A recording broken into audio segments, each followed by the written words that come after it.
We must try to learn what it is these horrors want.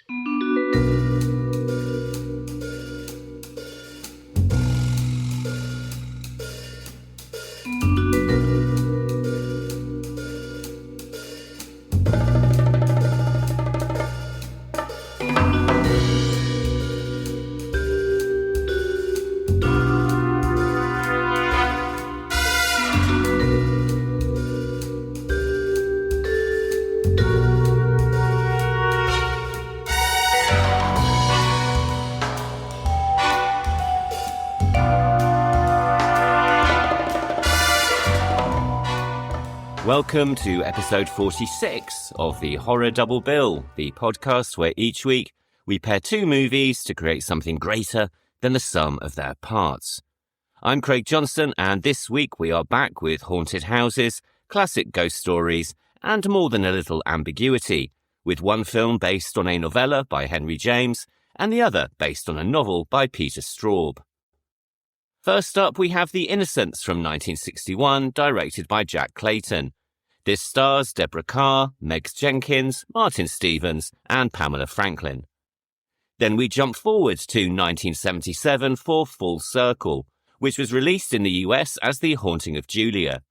This was directed by Richard Loncraine and stars Mia Farrow, Keir Dullea, Tom Conti, and Jill Bennett. Along the way, we'll be discussing Henry James' inspiration for his original story, the career of director Jack Clayton, the works of writer Peter Straub, and much, much more. But before we do any of that, though, as always, I'd just like to mention the key sources that I've used in researching this week's episode, all of which will be listed or linked in the show notes. So, when discussing The Innocents, I have heavily referenced the book The Innocents by Christopher Frayling, which was published as part of the BFI Films Classic series. I've also referenced a retrospective making-of video that can be found on YouTube. And when discussing Full Circle, I have referred to interviews and extras on the Blu-ray special edition of the movie from the BFI, programme notes from the British Film Institute, and the website richardloncraine.com. And as usual, I have also referred to the IMDb and Wikipedia pages for the movies, directors, cast and crew. And we're going into our first film of the week pretty quickly this episode, including spoilers for the novella and its many adaptations. So as always, please proceed carefully from here on in if you're not familiar with the story. The Innocents is based on the novella The Turn of the Screw that was written by author Henry James and first published in 1898 as a weekly serial in Collier's magazine. Since its publication, the story has been repeatedly studied and reinterpreted through various critical lenses, including psychoanalysis, structuralism, feminist literary theory, and even Marxism. It's also been adapted for the stage and screen multiple times, including a stage play in 1950, an opera in 1954, several ballets, and numerous TV and film versions. Of these, The Innocents, released in 1961, is possibly the most famous, though other adaptations include a prequel called The Nightcomers, starring Marlon Brando in 1972, a 1959 TV adaptation starring Ingrid Bergman, a 2009 TV version starring Dan Stevens, and a feature film released in 2018 starring Mackenzie Davis and Finn Wolfhard. More recently, there was also the 2020 Netflix adaptation, The Haunting of Bly Manor, created by Mike Flanagan, who used this story and several other Henry James stories to create a meditation on loss and the overpowering nature of grief. Henry James was a British-American author whose works include The Portrait of a Lady, which was adapted for film in 1996, starring Nicole Kidman, The Bostonians, which was filmed in 1984, starring Vanessa Redgrave, The Wings of the Dove, filmed in 1997, starring Helena Bonham Carter, and The Golden Bowl, which was adapted for film in 2000, starring Uma Thurman, Nick Nolte, and Kate Beckinsale. James has been called one of the greatest novelists in the English language, though his work has been criticised by those who find him, quote-unquote, a difficult writer for clever readers, and somebody who wrote fiction, quote, as though it were a painful duty, End quote. Despite this, his works are greatly valued for their psychological realism, well-drawn characters, and his command of the English language, as well as moving literary fiction forward by showing, and not telling, his stories to the reader. The inspiration for The Turn of the Screw is reported to have come from a story told to him by no less a figure than the Archbishop of Canterbury, a man called Edward White Benson, who was himself the father of E.F. Benson, one of the great writers of the English ghost story. James had been feeling rather depressed following a somewhat disastrous premiere of his stage play Guy Domville, at which he was booed and jeered by the audience as he took his curtain call. During their conversation, and after attempting to lift James's mood, the talk turned to ghost stories, with the two lamenting the fact that, quote, the good, the really effective, and heart-shaking, those stories appear to have all been told, end quote.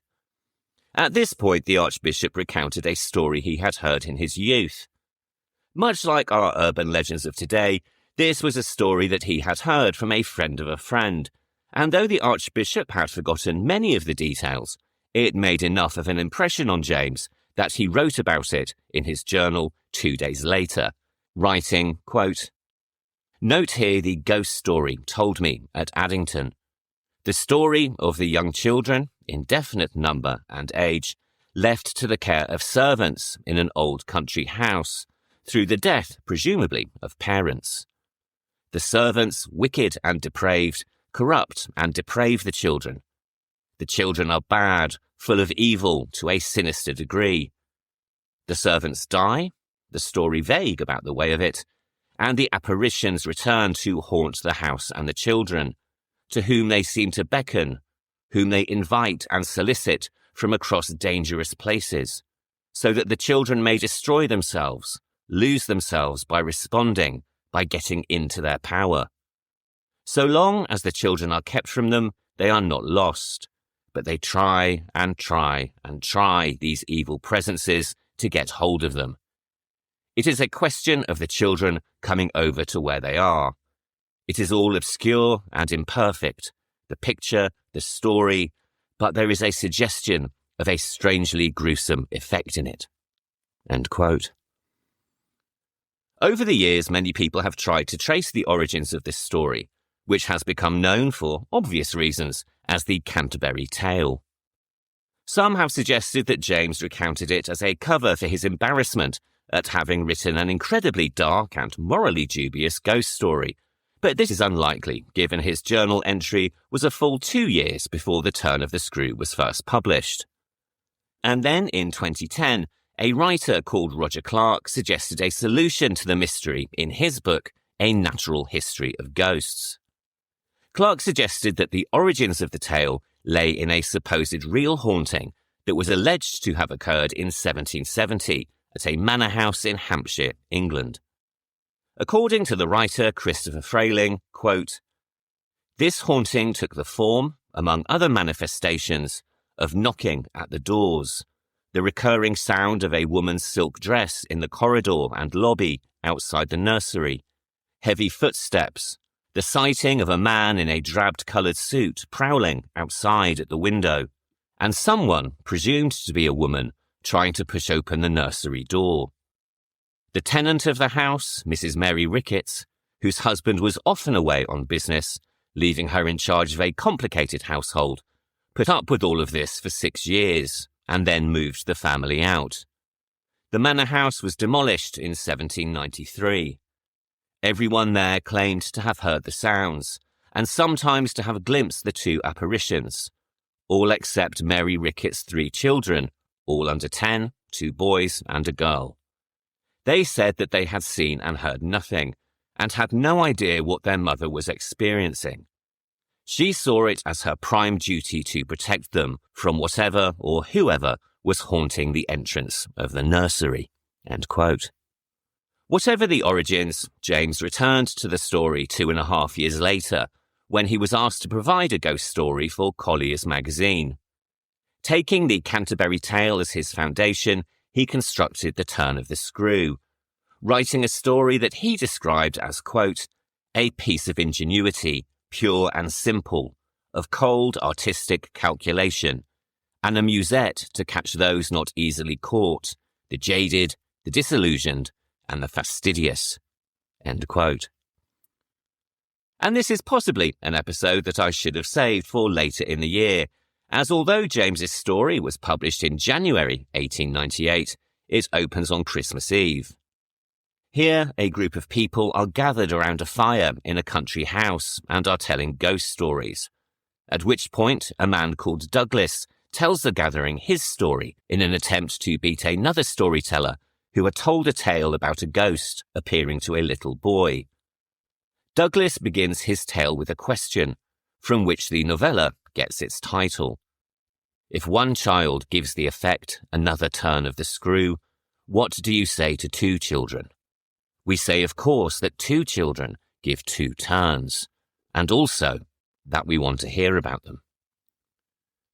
From here, he proceeds to tell his ghost story, which he reads from a manuscript written by his sister's late governess, telling us that she was the youngest of several daughters of a poor country parson and that she was 20 years old at the time of her experience.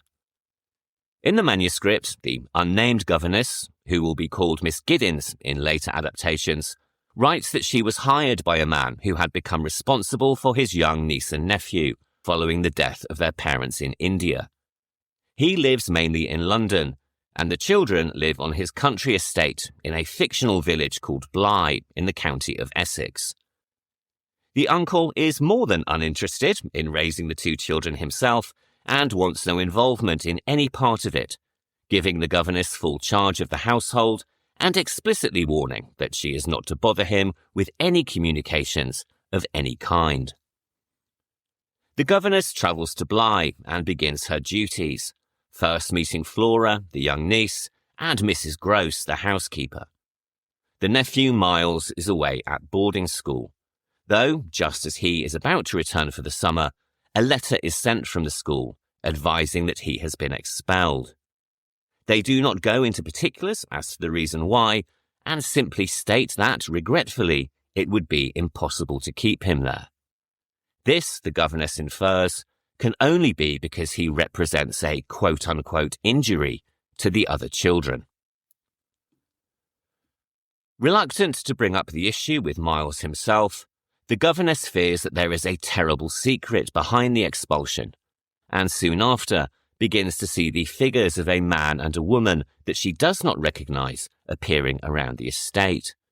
Firstly, a man appears at the top of one of the towers of the house, and then again peers through a window as the family prepare to leave for church. Later, she also sees a woman staring at both she and young Flora from across the lake in the grounds of the estate. Having heard from Mrs. Gross that before her arrival, the children had been in the care of another governess, Miss Jessel, and the valet Peter Quint, both of whom have died, the governess becomes convinced that the figures she is seeing are those very spectres, and also becomes convinced that the children are seeing them as well. She also begins to suspect that the spirits have very dark intentions, particularly given the housekeeper's description of what they were like before their death, locked in a very destructive relationship, outside of wedlock, and indulging in all sorts of unspecified sin. Determined to save her charges from their wicked influence, the governess has Flora sent away, and during a climactic conversation with Miles, in which she believes she sees the ghost of Peter Quint, the governess tries to force him to confess her suspicions, at which point the boy collapses and dies, though whether through shock or some other reason is left unclear. An incredibly downbeat ending to an incredibly twisted tale, which subtly alludes to sexual abuse and depravity, the story was very well received on its publication in January 1898, and it would be reprinted in a collection later the same year, and once again in a collection of James's works a few years later. Early reviews compared it favourably to The Strange Case of Dr. Jekyll and Mr. Hyde, and most saw it as a formidable piece of Gothic fiction. But it should be noted that the story is both highly subjective and ambiguous. Although the governess sees the ghosts of Quint and Jessel, nobody else does. And there is much about the text that suggests she is jumping to conclusions of her own design.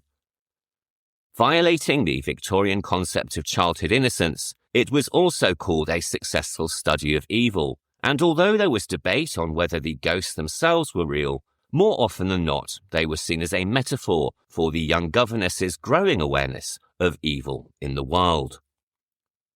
But all of this would change in 1934, when a literary critic called Edmund Wilson took a far more Freudian approach and suggested that the ghosts were not metaphors but hallucinations, springing forth from the imagination of a sexually repressed young woman, who over the course of the story becomes hysterical and eventually mad. Another writer, Leon Idell, who was James's biographer, also wrote that it was not the ghosts that haunted the children, but rather the governess herself. And although not everyone agreed, pointing out discrepancies between Wilson's analysis and the actual text itself, this tension between what is real and what is imagined has formed the basis for many of the subsequent adaptations, including most notably the first of this week's films.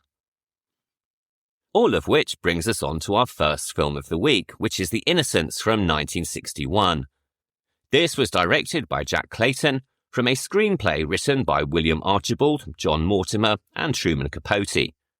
It stars Deborah Kerr, Megs Jenkins, Martin Stevens, Pamela Franklin, and in a very memorable cameo that gave me nightmares as a child, Peter Wyngarde as Peter Quint.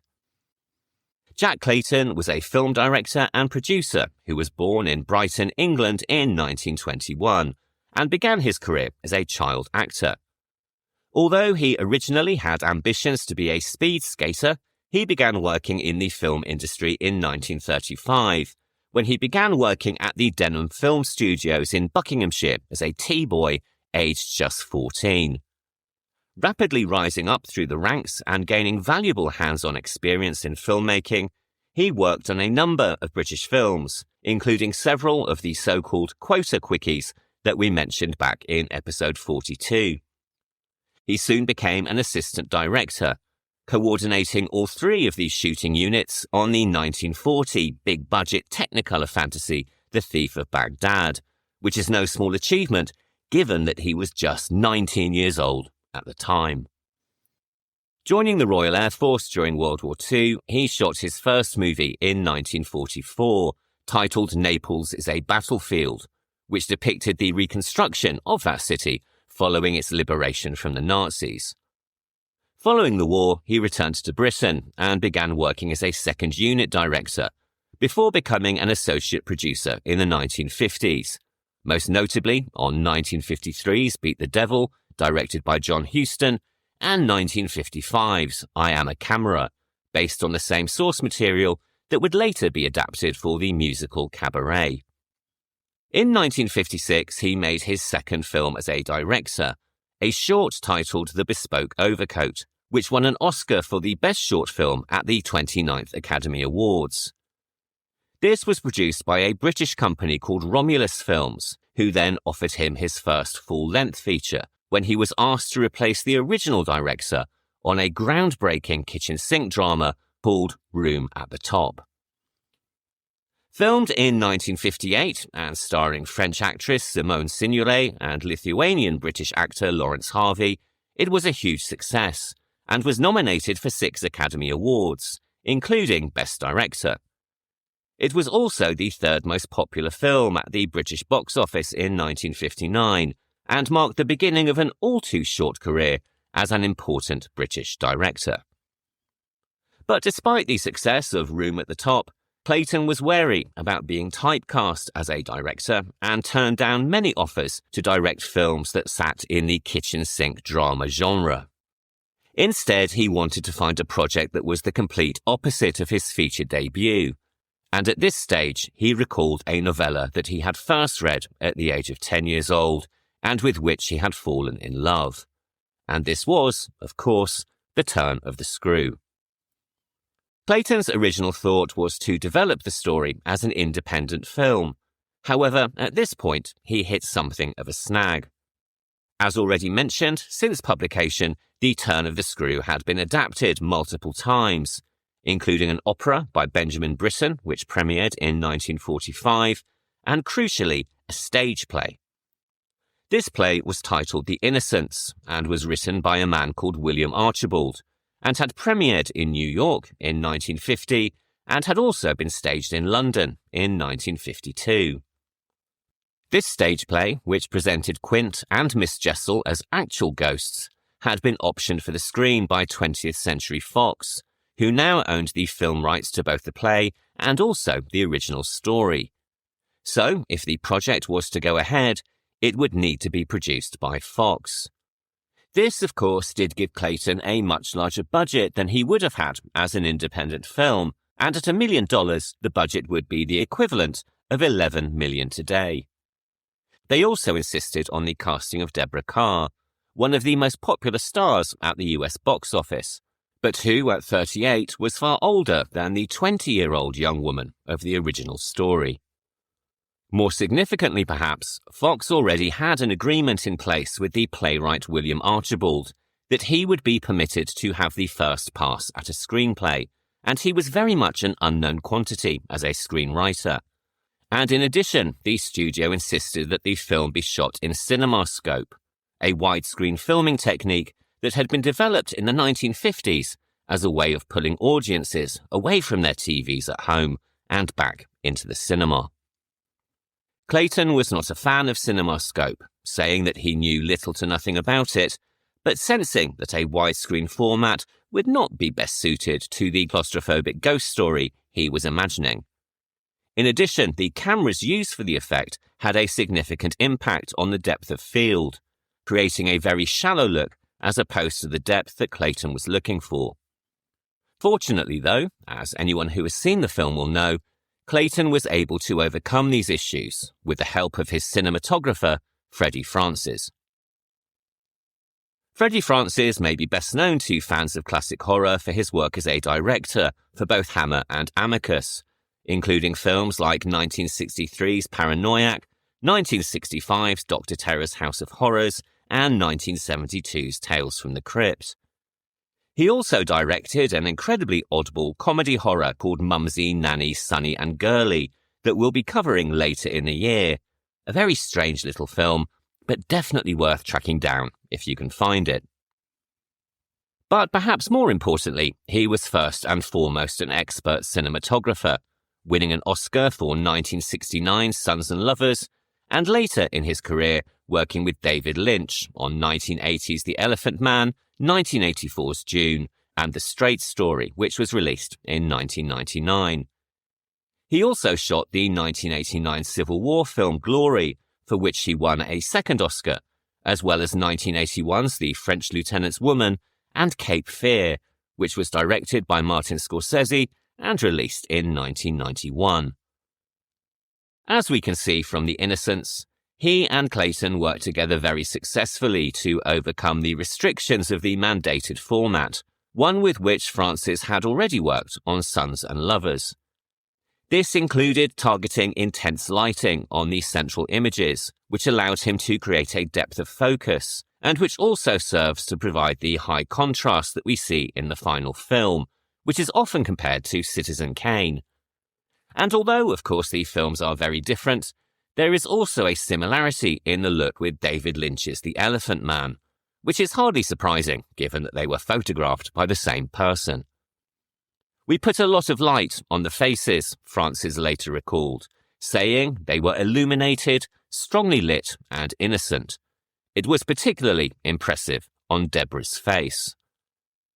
Effective it most certainly was, but they had to use so many lights that Francis was reportedly concerned they might burn the studio down, and they were so bright that Deborah Kerr took to wearing sunglasses around the set when not being filmed.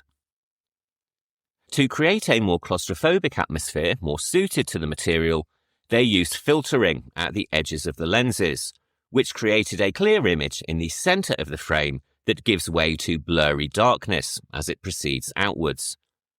This gives the film the more intimate feel that Clayton was looking for, but also creates the sense that, on occasion, the characters are surrounded by absolute darkness, which may hide any number of spirits, and which also acts as a nice metaphor for the basic premise of the story. Perhaps the most impressive example of this is the scene where Miss Giddens walks the house by candlelight. Here the effect is amplified by the 4 wicked candles used in her candelabra, creating an intense white light that illuminates Carr's face as she wanders through a seemingly perpetual darkness, briefly catching sight of someone or something wandering through the house. Clayton and Francis also create eye-catching compositions, with the CinemaScope cameras creating a slightly fisheye effect for the close-ups. They also employed framing techniques that used pillars and hallways to draw the viewer's eye to the very centre of the image. Another impressive effect is the multiple use of split diopter shots that focus equally on characters in the foreground and the background. Most notably, of course, when Peter Quint appears behind the window as they are playing hide-and-seek, but also in several scenes featuring Miss Giddens and the housekeeper Mrs. Gross, who was played by the British character actress Megs Jenkins. As regular listeners will know by now, the films that I am most drawn to are the ones that have impressive and aesthetic visuals, even when the acts presented are of the most horrific variety. And The Innocents is awash with impressive and haunting images, particularly those surrounding the ghosts, such as Peter Quint standing on the high tower, barely seen through a blaze of sunlight, and Miss Jessel standing at the edge of the lake, or even possibly on the lake, watching Flora as she and Miss Giddens sit in the summer house. In addition to the ghosts, there are also numerous dissolves and superimpositions, often utilising the repeated motif of brilliant white roses, which fall apart at the touch, signifying both innocence and corruption. This is amplified by shots of statues lying crumbled in the garden, spewing forth beetles, and of course the moment where Flora watches a spider consume a butterfly.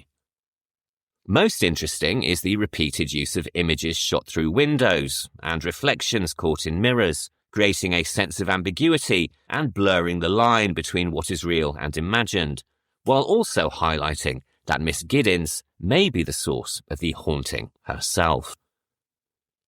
This idea also extends to the costumes worn by Deborah Kerr, which across the film shift from floating and feminine whites, creams and florals to more starched and darker clothing, signifying her own corruption across the narrative and also emulating the dark and sombre garb worn by Miss Jessel, suggesting that one is somehow becoming the other.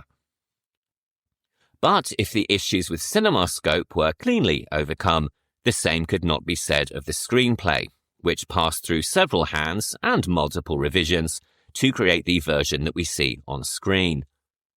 William Archibald's original play had gone for a far more literal approach than Clayton was after, with Jessel and Quint presented as real ghosts. And despite the director providing the writer with pages of helpful notes, it soon became apparent that he was not the right man for the job. His final draft was too wordy and rather static, and Clayton complained that whenever he made suggestions, the writer always appeared to write in the opposite way. He also felt that his draft was not a screenplay based on the book The Turn of the Screw, so much as an expanded version of the existing play The Innocents, saying, quote, "As everybody is aware, there are certain scenes in the play The Innocents which I immediately admire. However, I think there are too many scenes in this script with very little changed, which have been lifted from the play, and I cannot help feeling in some of them we could achieve better results.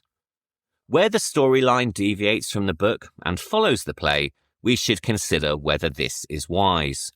The purpose of making this film is to make the story of The Turn of the Screw." End quote. Even before the draft had been submitted, Clayton had already begun conversations with other writers, though possibly more as a sounding board for his own ideas than as a search for a replacement. The first of these was Deborah Kerr's husband, the writer Peter Viertel, who suggested that the most interesting aspect of the story was actually what had already happened before the story begins.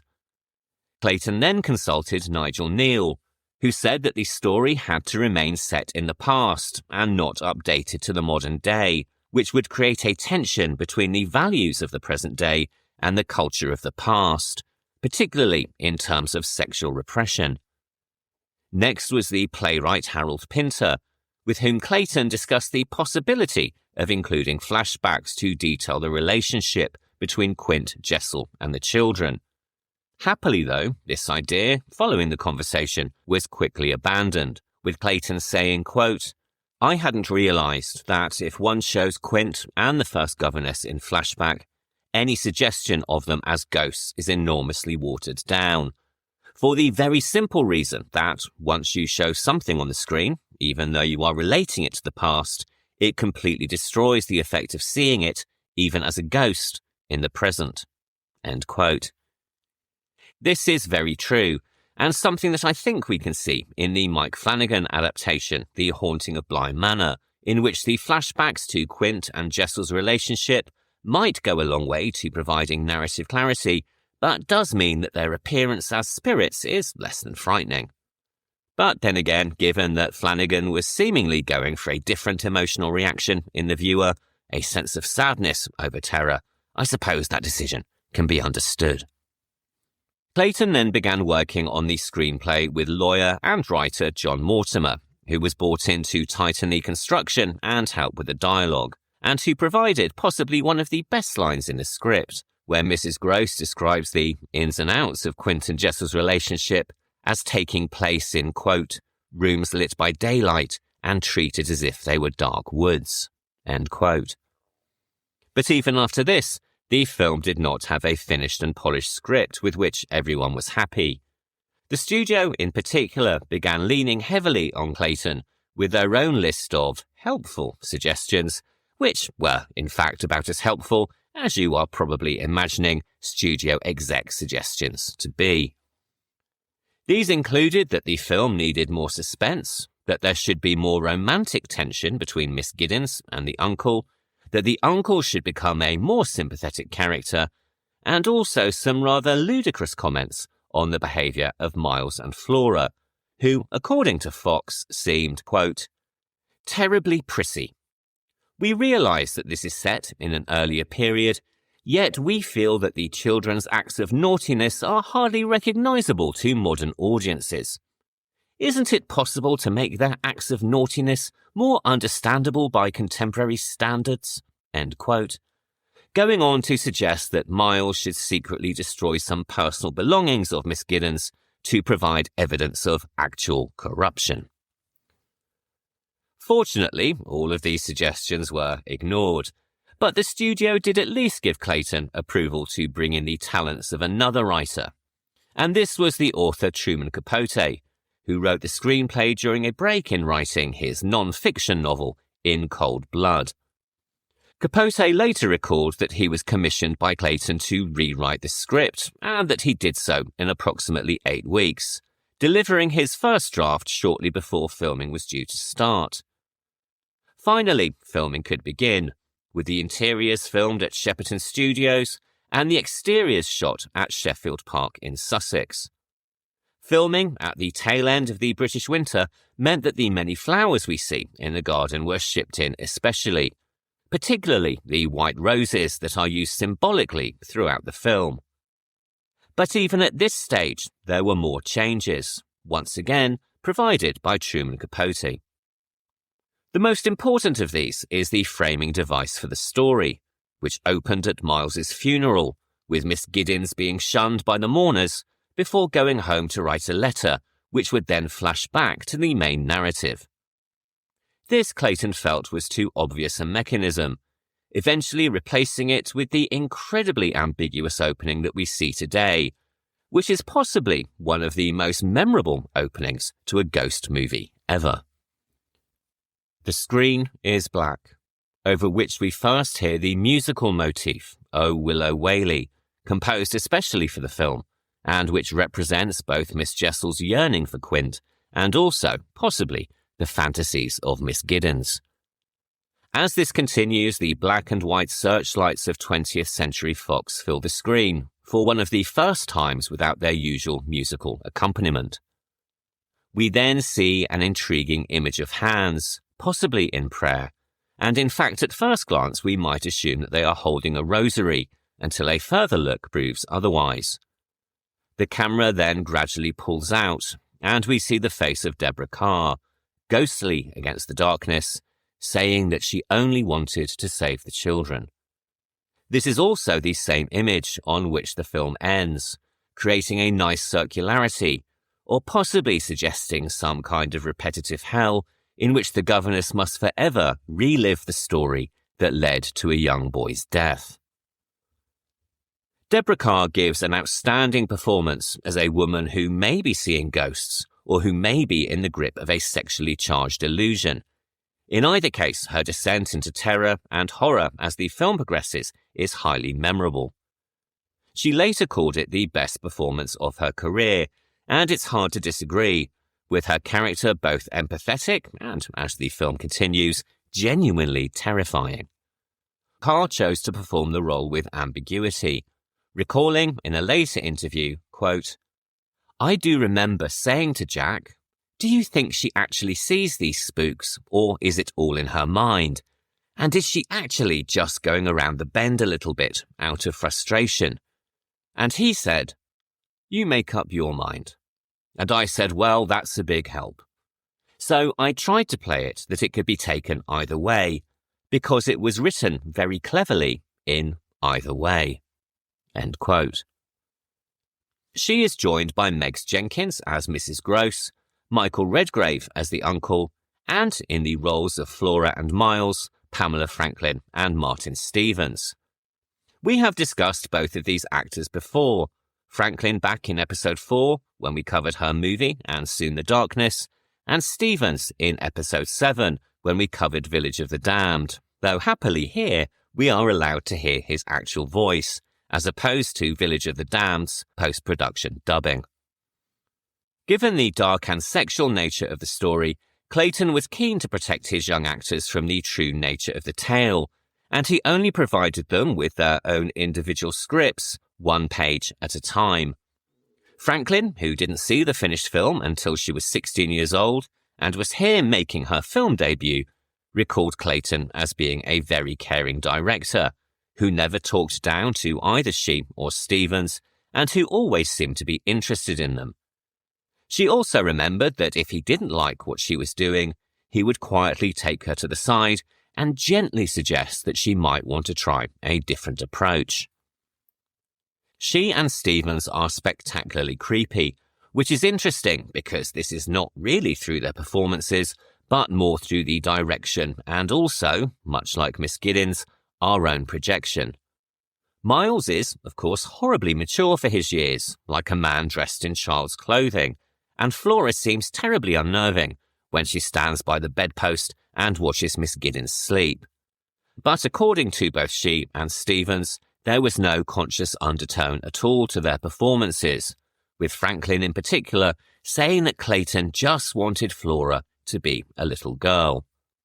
As for Martin Stevens and the notorious kiss sequence, he later recalled, quote, "It was one of the only scenes I remember where Jack Clayton just told me what to do without going into detail why. Too complex for an 11-year-old. So I just did what was directed and I held the kiss for as long as was wanted. That was my job.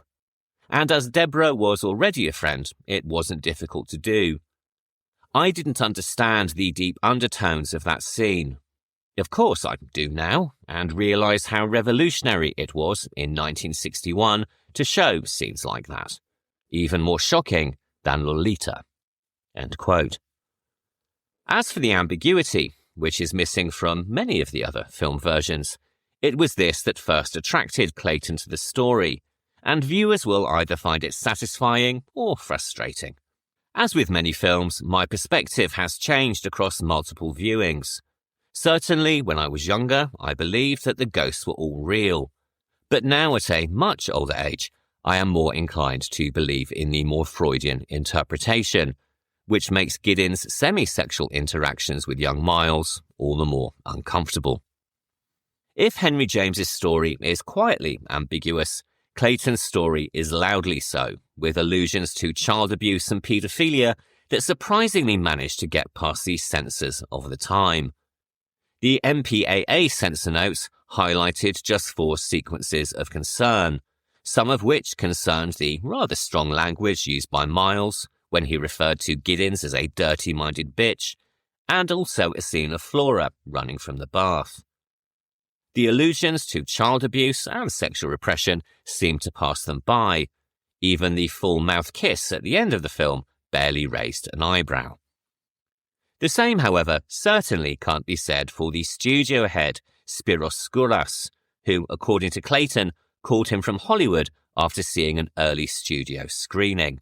Quote, "He said you can't finish a film like that.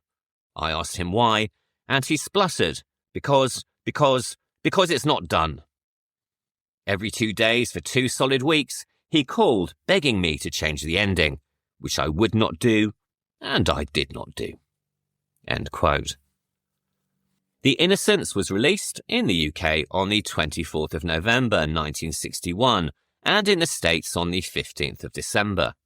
Fox were rather uncertain how to market the film and were also suffering from a financial crisis brought about by the spiralling costs of the film Cleopatra, the movie that would eventually kill old Hollywood. Critics were generally positive, with Pauline Kael calling it the best ghost story she had ever seen, and Variety calling it a high-quality, spine-tingling drama.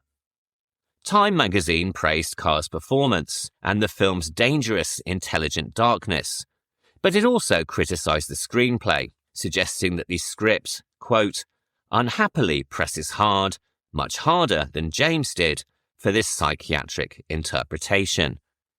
They have obviously failed to perceive that in suggesting a normal, everyday basis for supernatural phenomena, they must inevitably relieve the spectator of his nameless horror of what might happen. But isn't horror, when all's said and done, the most important experience that this tale is intended to communicate?" End quote. And of course, it really wouldn't be an episode of this podcast were I not to mention the New York Times, who were appropriately enough rather ambiguous in their review, saying, quote, "Folks who have never seen a movie set in a scary old house should find themselves beautifully frightened and even intellectually aroused by Jack Clayton's new picture. But we fear that old hands, already familiar with the traffic and tricks of horror films, will feel a bit bored. So mild and ingenious it is alongside others of the genre." End quote. Unfortunately, despite the good reviews, the film was not a financial success, something that the head of Fox Advertising and Publicity commented on when he wrote to Clayton on the 9th of January 1962, saying, quote, "I would be less than honest with you if I didn't register my slight disappointment in the business being done, compared to the excellence of the picture and the reviews. I am not at all sure that The Innocents gets the same high praise in word-of-mouth comment from the public that it has received from the professional reviewer. This may be because of the picture's ending, which doesn't spell out the story, but leaves considerable to the imagination." End quote. Over time, of course, it has gone on to be regarded as a classic, and I would suggest that of the haunted house films of the period, it is the best, exceeding 1944's The Uninvited, 1963's The Haunting, and even later pictures like The Changeling, which was released in 1980. However, given that it was released a year after Psycho, and in the middle of the heady heights of Hammer films, one can see why audiences might have preferred their horrors to be a little more direct, a little more colourful, and to have rather more blood and thunder. Nevertheless, director Francois Truffaut told Clayton that he considered it the best English film made after Hitchcock moved to America, and its influence can clearly be seen in more recent films, including 2001's The Others, 2007's The Orphanage, and 2015's Crimson Peak. There is also, of course, Mike Flanagan's Bly Manor, which reinterpreted the Willow Whaley song and several of the film's other images for a modern audience. Personally, I think that The Innocents is one of the best ghost stories ever made, with lush black and white cinematography, effective performances from all of the cast, and an atmosphere and mood that evokes the spirit of Henry James's novella in a way that none of the other adaptations have really ever managed. Following The Innocents, Jack Clayton directed Anne Bancroft and Peter Finch in 1964's The Pumpkin Eater, which was nominated for multiple awards at the Oscars, the Golden Globes, and the BAFTAs. He followed this with Our Mother's House, which saw him once again work with Pamela Franklin, and which was nominated for Best Picture at the 1967 Venice Film Festival. In 1974, he directed Robert Redford and Mia Farrow in The Great Gatsby, but a string of other planned films never materialised, either because he rejected them himself, they were taken out of his hands by studios who labelled him difficult, or they were cancelled altogether during the final stages of pre-production. Tragically, in 1977, Clayton suffered a stroke, which robbed him of his ability to speak and put his career on hold for 5 years until he could recover. Shortly before this, he had turned down the opportunity to direct Alien, which of course ultimately went to Ridley Scott. He returned in 1982 with the scariest movie that Disney ever produced, an adaptation of Ray Bradbury's Something Wicked This Way Comes. This features a truly stellar performance from Jonathan Pryce as Mr. Dark and an absolutely terrifying sequence with a room full of tarantulas. His final theatrical film, The Lonely Passion of Judith Hearn, was released in 1987, starring Bob Hoskins and Maggie Smith, both of whom won awards for their performances. His final work as a director, called Memento Mori, was screened on BBC Two in 1992. He died of a heart attack on the 26th of February, 1995, at the age of 74. All of which brings us on to our second film of the week, which was adapted by a novel called Julia by Peter Straub, a man who often cited Henry James as his favourite writer and who was himself once called a modern-day Henry James. This is Full Circle, which was released in the US as The Haunting of Julia. It was made in 1977, directed by Richard Loncraine, and stars Mia Farrow, Keir Dullea, Tom Conti, and Jill Bennett. Full Circle is a not at all faithful adaptation of the book Julia, which was published by Peter Straub in 1975. And full confession, in an echo of the Dana Andrews incident of last year, for many, many, many decades, I believed that the writer's last name was pronounced Straub, and that was how I said it in my head every time I saw it. So while I fully intend to use the correct pronunciation throughout this episode, if I slip up once or twice, which is quite likely if I'm honest, please know it's really not intentional. Straub was a multi-award-winning novelist and poet who earned Lifetime Achievement Honours at the World Horror Convention, the Bram Stoker Awards, and the World Fantasy Awards. As well as a modern-day Henry James, he has been called one of the most literate and ambitious writers that the horror genre ever produced, who brought a new level of sophistication and psychological depth to modern horror fiction. Clive Barker once said of him that he was a master craftsman who elevated horror into genuine literature, and following his death in 2022, his obituary in the New York Times quoted Stephen King, who said, quote, "He brought a poet's sensibility to the field, creating a synthesis of horror and beauty." End quote. He was born in 1943 in Milwaukee, Wisconsin, and suffered a traumatic childhood when, at the age of 7, he was struck by a car and sustained serious injuries. After being hospitalized for several months and forced to use a wheelchair until he relearned how to walk, he once said that the accident made him prematurely aware of his own mortality. He read voraciously from a very early age, and although his father hoped that he would grow up to be a professional athlete, he began writing before he went to high school.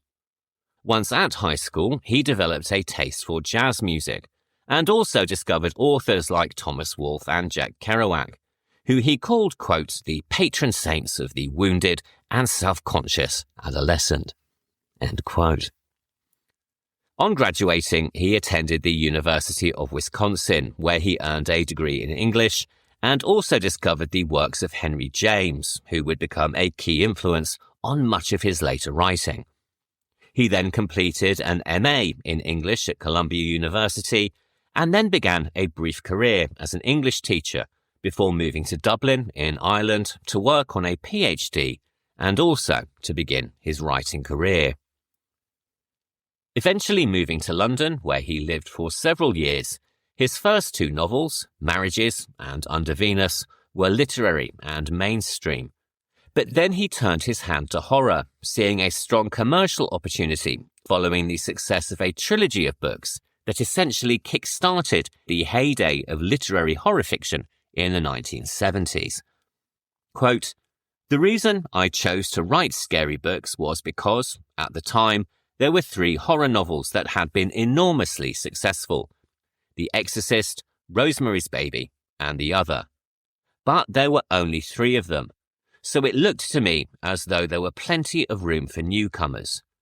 And if I wrote in the horror genre, I knew I could do anything. I could experiment." End quote. His first attempt at horror fiction was Julia, which was published in 1975, and on which Full Circle is loosely based. He followed this with another, If You Could See Me Now, which was published in 1977, but he saw his major breakthrough in 1979 with the publication of his novel Ghost Story. This is possibly one of my favourite horror novels of all time, and focuses on a group of old men called the Chowder Society, who regularly meet to tell ghost stories, and who are themselves being haunted by a terrible incident from their past and an incredibly malevolent presence. In writing this book, Straub references and homages several of the masters of Gothic fiction, with characters named after Nathaniel Hawthorne and Henry James, and he also includes a story within the story that is a remarkably effective homage to The Turn of the Screw. In 1980, it was adapted into an adequate horror film, which is essentially carried by the casting of Hollywood legends Fred Astaire and Melvyn Douglas, as well as the spellbinding presence of Alice Krieger. Sadly, the adaptation junked pretty much 2/3 of the novel, removing much of its complexity and mythology, reducing it to a rather simple tale of ghostly revenge. It's okay, but the book is much better, despite some aspects that will seem very much of their time to a modern reader. It's one of those books that I continually hope someone will adapt into a 10-part series, providing, of course, they stick closely to the source material. I've even pretty much cast it in my head, though with Robert De Niro, John Goodman, Anya Taylor-Joy, and Tessa Thompson on my wish list. Whoever makes it is going to need a pretty large budget.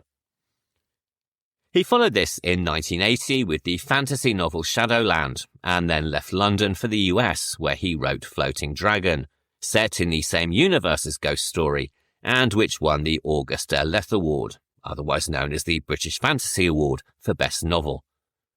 In 1984, he co-authored the fantasy novel The Talisman with his friend Stephen King, and he then followed this with a trio of novels that are collectively known as the Blue Rose Trilogy: Coco, which was about the Vietnam War, Mystery, and The Throat. Following the publication of Straub's books The Hellfire Club and Mr. X, he and King joined forces once again to write a follow-up to The Talisman, titled Black House, which was released in 2001. 2 years later, he wrote the horror novel Lost Boy, Lost Girl, followed by its sequel, In the Night Room, both of which won Bram Stoker Awards.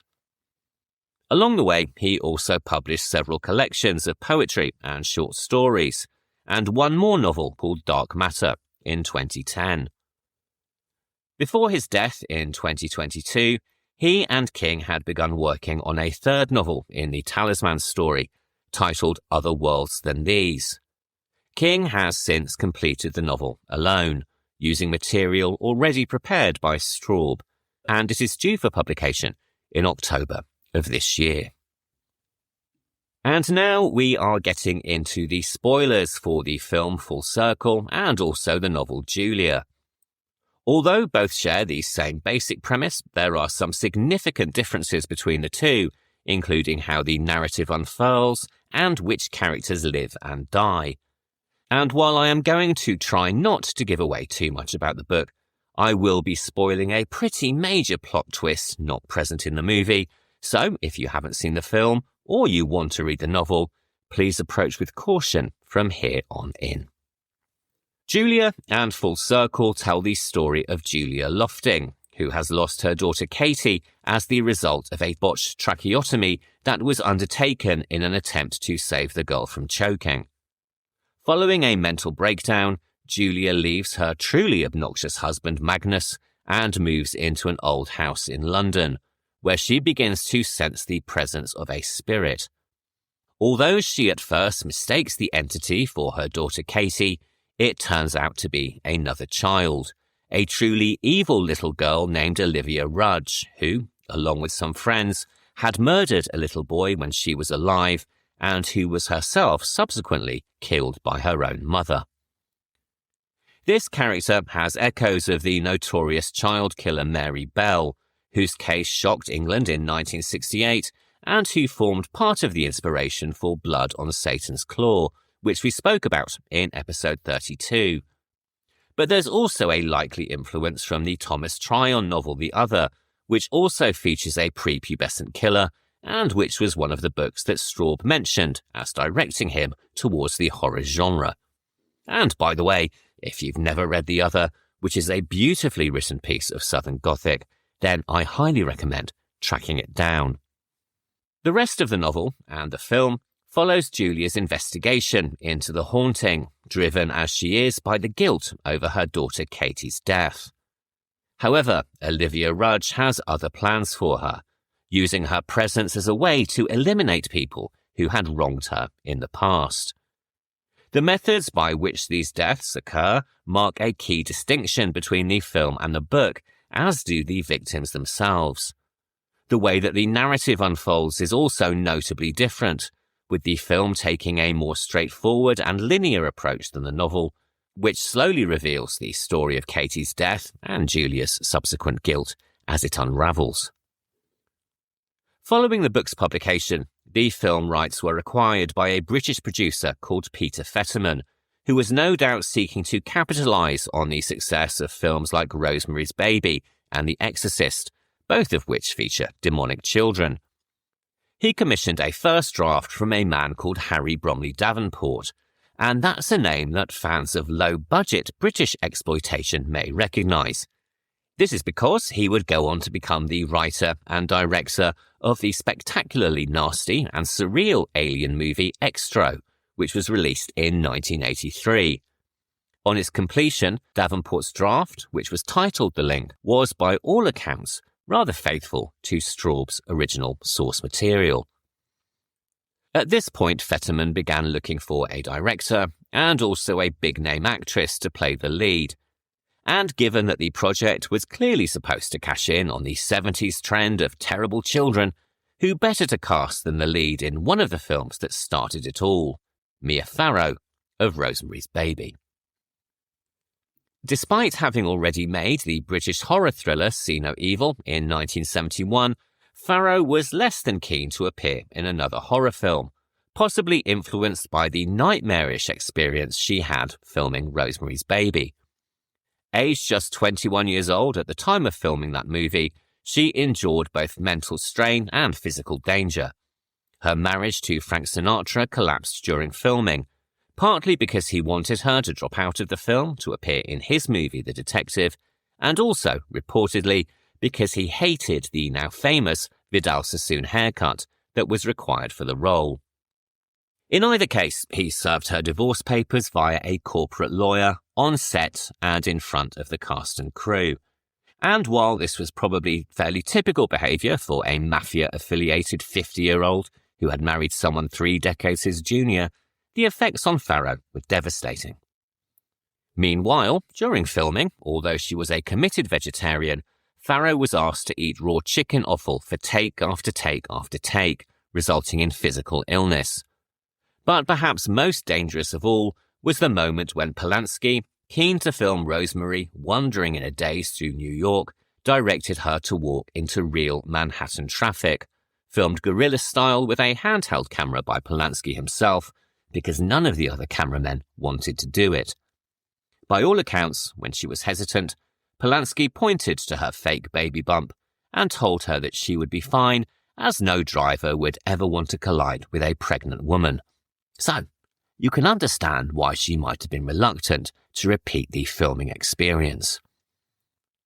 By the time that Fetterman approached her, Farrow had moved to London, where she was living with her new husband, the conductor André Previn, and was also appearing on stage with the Royal Shakespeare Company. She eventually agreed to take on the role on the understanding that they would not be making a horror film, but more of a psychological thriller, something on which she was aligned with the film's director, Richard Loncraine. Richard Loncraine had begun his career not in film but as an artist, making kinetic sculptures, a career in which he said he was, quote, rather successful but not very good, end quote. Having exhibited in various galleries around the UK, he began to incorporate film reels into his artwork, something that eventually led him to study film at the Royal College of Art. From here he moved into television, but building on his previous life as an artist, he also set up a scientific toy company. And this company introduced to the UK a chrome desktop toy with swinging balls that became known as Newton's Cradle, an item which graced the desk of many a high-flying businessman in the late 1960s and early 1970s. Meanwhile, his TV career included work in the features department at the BBC, where he directed films for the science show Tomorrow's World, among others.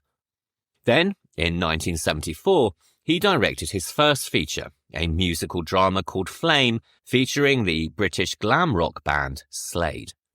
Although the film was not particularly well received on its release, it has gone on to receive some critical acclaim, with the broadcaster and writer Mark Kermode describing it as the Citizen Kane of rock musicals, which might, in my opinion, be taking things a little bit too far. Much like Farrow, Loncraine was less than impressed with the idea of making a horror film, considering that it would be something of a hack job. What ultimately drew him to the project was, much like The Innocents, this presented a chance to make a film in which there were two parallel stories capable of entirely different interpretations. Later, he would go on to say, quote, curiously, nearly all of the women who see the film think it's a ghost story, while all the men think it's the story of a breakdown. End quote. With Loncraine aboard and a new direction for the movie, the screenplay required several changes, which were provided by the writer Dave Humphreys, who had provided additional dialogue for Loncraine's first feature. And it was with this adaptation, titled When the Wind Blows, that the film, as far as I can tell, started to move further away from the novel, presenting what was ostensibly a supernatural chiller as a more ambiguous experience. Although Fetterman had managed to secure some financing from England, the bulk of the funding came from Canada, which, while enabling filming to begin, also came with its own set of problems. Filming had to be completed before the end of the Canadian tax year, and because of this, the screenplay, the location shooting, and all of the casting had to be completed within a 3-week period. With so much pressure then, it's no wonder that the film appears a little bit rough around the edges at times. It's not a perfect film by any stretch of the imagination. Even Richard Loncraine has described it as being, quote, nearly a good movie, end quote. But it's still effective, mainly due to Farrow's performance, a terrific supporting cast of British character actors, a haunting musical score, and Loncraine's direction. While Straub's novel opens with Julia standing on the steps of her soon-to-be new home, meeting a rather unpleasant estate agent, the film begins very differently, with the traumatic event of Katie's death. Following a rather elegant tracking shot of the Lofting family home, we enter the kitchen, where very quickly Katie begins choking on an apple at the breakfast table. Unable to wait for an ambulance, Julia performs an emergency tracheotomy in a scene that, although all of the action occurs off camera, I still find rather hard to watch, given the implications. It was also an incredibly difficult scene to film, mainly because one of the financial backers, keen to move the film more towards explicit horror, decided to throw a bottle of fake blood over Farrow and the actress playing Katie during filming, and this caused Farrow to believe that she had actually injured young Sophie Ward. Although Sophie Ward, the daughter of British actor Simon Ward, was completely unhurt, and the knife in Farrow's hand was, of course, a blunt stage prop, the initial shock caused Farrow to run from the set, and it took 2 days for Loncraine to track her down and persuade her to return. From here, the narrative moves both quickly and slowly. We see Julia checking herself out of the hospital and fleeing in a taxi, and then immediately moving into her new house in London's Hollands Park. This is a series of events that are told in flashback and via memories in the novel, but are here presented as a linear sequence of events that happen in rather a flash.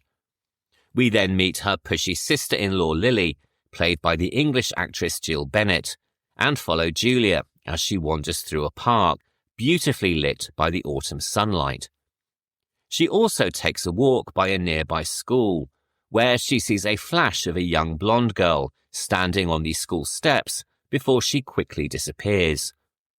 This moment suggests that Loncraine is trying to emulate, to some degree, Nicholas Roeg's Don't Look Now, with Farrow catching glimpses of someone who may be the spectre of her now dead child, may be her imagination, or may, as it turns out, be somebody else entirely. That night, after accidentally locking herself out, she has to break into her home, in a nicely tense scene designed to jangle the nerves. Injuring herself in the process, she is appalled and horrified by the blood on her hands, and in a moment performed quite brilliantly by Mia Farrow, frantically tries to wash it away in the bathtub like a modern-day Lady Macbeth. Despite a threatening phone call from estranged husband Magnus, Julia gradually settles into her new home, helped by friend Mark, who is played by Tom Conti and who provides the first jump scare. She also goes for a walk in a local park, and it's here that we next see the spirit of Katie / Olivia Rudge glimpsed sitting by the sandpit in the playground. And here we have another deviation from the novel, and it's rather an unfortunate one, as while the scene in the book is unbelievably chilling, this moment in the movie misses the mark a little. In the book, Julia watches as a young blonde girl sits in the park, surrounded by other children, while doing something quite monstrous with, as we later discover, someone's pet turtle. Quote, "Her hands were moving. Something was held in her right hand. That was where the other children were looking. The girl laughed excitedly, and Julia saw some object flash in her left hand. She applied it to the thing in her right hand, apparently a square of green. The green square flipped at the air. It was like a rag. A little girl in the audience bent her head, and Julia saw her shoulders shake, as though she were overcome with giggles. The blonde girl spoke a few sharp words, and the other girl raised her head. Now the group of children had a huddled look. They were creeping forward, fascinated. But fascination, Julia saw, was not quite the right word. It was as though, almost, they felt trepidation about getting nearer the girl. She was undoubtedly their leader." End quote. When the children leave, Julia digs up the green square that the blonde girl has buried in the sand. It is indeed a turtle, which has been cut open in a macabre echo of Katie's tracheotomy. It is a very disquieting moment that captures the absolute horrors of childhood and which immediately signposts that the blonde girl Julia keeps seeing is not necessarily the nicest child in the world. Although in the film we do see that a pet turtle has been killed, the echo of Katie's death barely registers, and the scene of Olivia involving other children in her violence isn't included at all. Instead, Julia is blamed for the act by a nearby parent, who asks, "What did you do that for? You some sort of nutter, are you?" And while this certainly speaks to Loncraine's attempt to tell two stories at once, it does diminish the effectiveness and the significance of Straub's original scene. Julia is then forced to hold a séance by Lily, who we discover is in cahoots with Magnus, pretty much confirming our first impression of her. And I have to say, it is kind of sick to insist that your grieving sister-in-law hosts a séance, of all things. And although, up to this point, there have been hints that the house is haunted, a radiator that won't turn off, some strange noises in the night, it is here that our suspicions are confirmed by the horrified reactions of the medium, Mrs. Flood. She is played by Anna Wing, who British viewers of a certain age will remember as Lou Beale from EastEnders, here striking a nice balance between eccentricity and absolute terror. And although a séance scene is admittedly rather a cliché in any haunted house movie, here it is delivered wonderfully, helped by Anna Wing's performance and also that of another great British character actress, Damaris Hayman, who ends up falling, or possibly being thrown, down the stairs. And in fact, aside from Farrow, Tom Conti and Canadian actor Keir Dullea, this film is awash with great British character actors. As well as Hayman, Wing and Jill Bennett, there are also cameos from Edward Hardwicke, Kathleen Nesbitt, Marius Goring, and, in a blink you'll miss it moment, Julian Fellows, who would go on to write Downton Abbey and Gosford Park, appearing here as a librarian. And all of them are excellent, by the way, especially Jill Bennett, who is wonderfully snobby and patronising, arriving at the séance in a fur wrap and full of snidey comments towards Mark. And a special mention must go to Kathleen Nesbitt as Olivia's mother, Mrs. Rudge, who is genuinely terrifying when Julia goes to visit her in the last 10 minutes of the movie. But of course, the person who carries the movie is Farrow, and whilst it is always impossible to separate Farrow from Rosemary Woodhouse, her performance in this movie is exceptionally good. From the shocked panic following the tracheotomy to the fragile and grieving woman living alone in an enormous Holland Park home, one can completely understand why she becomes so obsessed with the child's spirit. And this obsession takes her on an investigation that will lead to her slowly uncovering the nature of the haunting and eventually the story of Olivia Rudge and the murder that she and her gang of children committed. This investigation then leads to several deaths, which could be accidents or could have supernatural agency. These include one of Olivia's childhood accomplices, who plummets down a stairwell, love interest Mark, who is electrocuted in a bathtub, Mrs. Rudge, who dies of a heart attack after seeing her dead little girl in Julia's eyes, and her husband Magnus, who, if you can believe it, is actually even more obnoxious in the novel than he is in the film. He is played by Canadian actor Keir Dullea, best known for his roles in 2001 A Space Odyssey and Black Christmas. He was cast as the Canadian backers required a Canadian actor, and he is suitably bullying, even assaulting poor Peter Sallis, the voice of Wallace and Gromit, as if evil penguins aren't bad enough.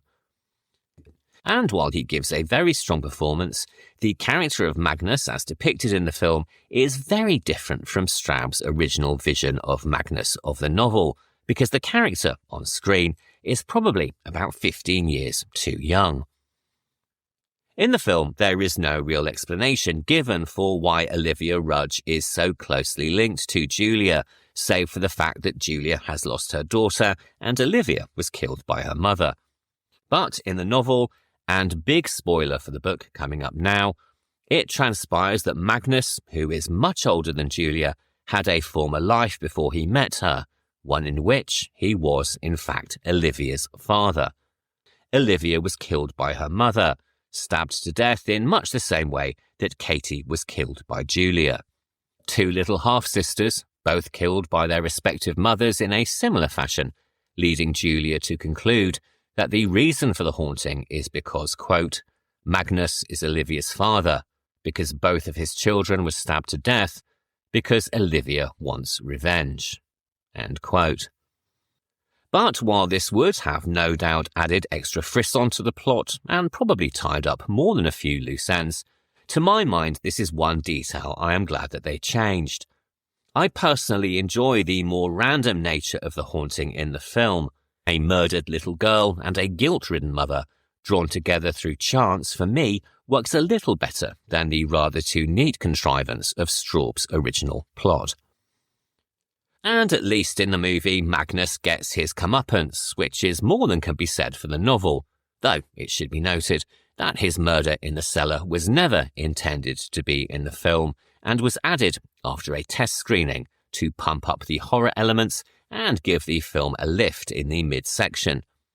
Its late inclusion into the film also explains why no one comments on his disappearance, given that in the original script he survives and actually had additional scenes through the remainder. More than one critic had picked up on this, with the Financial Times writing, quote, characters are murdered with wondrous casualness and are just as wondrously forgotten about, end quote. Nevertheless, in my opinion, this sequence is very well done, with a high-pitched whistling score accompanying Magnus as he breaks into the house, only to be struck by nausea and then put out of his misery altogether by something in the cellar. And despite the Financial Times' quite accurate assessment of people disappearing and nobody seeming to notice, there is still much here to enjoy. The performances are all excellent, the mood and atmosphere are developed very well, and the score by Colin Towns is terrific, particularly the elegant piano melody that at points turns into progressive rock. And there's also the ending, which is quite brilliantly done, and which manages just to still maintain the ambiguous nature of the story. When Julia returns home after visiting and potentially killing Mrs. Rudge, she walks up the stairs and calls to Olivia, sensing her presence in the house. And now we finally see the little girl behind the mayhem. Not the monstrous figure that we were expecting, but instead a sad and lonely little girl sitting on the floor with a mournful expression on her face. Julia holds out her arms to draw her near and comfort her, and the camera gradually pans 360 degrees around the back of the chair in which Julia is sitting. As it emerges from the other side, we see that Julia is now dead in the armchair, her throat slit and bleeding profusely, bringing her full circle with her dead daughter, Katie. Was the spirit of Olivia really there, and did she murder Julia? Or was she a figment of Julia's imagination, glimpsed shortly before she took her own life? It's all left very much to the viewer to decide, though in this case I have to say I am firmly on the side of the supernatural.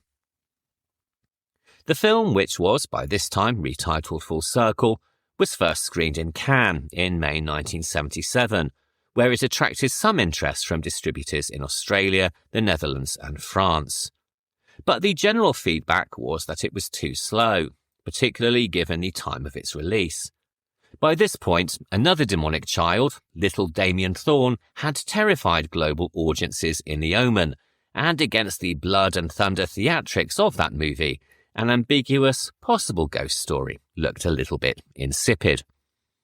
It was dismissed as too slow, and Fetterman was told that while he had almost a commercial movie, he should trim several scenes down to bring more focus to the story and also add something to improve the action. The film was re-edited, with 6 minutes shaved off, including a love scene between Julia and Mark, and Magnus's death scene was added at the midway point. In its re-edited state, it was submitted to the Avoriaz Film Festival in France, where it won Best Picture from a panel that included Sergio Leone and William Friedkin. Sadly, though, this success did not lead to ticket sales or positive responses from the mainstream critics when it finally opened in England in May 1978, if opened is even the right word. As a small British independent film with no studio budget for marketing, Full Circle only appeared in one cinema in London to begin with, and then very slowly rolled out to a few more, but it was not a resounding success. The Daily Mail said that it had more loose ends than a tipsy knitting contest. The Observer complained that suspension of disbelief became increasingly difficult as the story progressed, and in a nod to changing taste in cinema, The Guardian simply said, "Carrie, it isn't."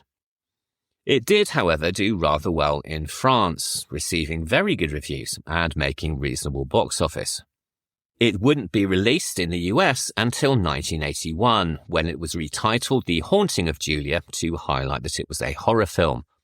And sadly, by this stage, and due to poor storage conditions, the film stock had developed a brown hue that was noticeable on all of the US copies of the movie. Even worse though, by this time, the craze for child monstrosities was over, and horror audiences were far more interested in the emerging slasher subgenre initiated by Halloween and continued by its many, many, many clones.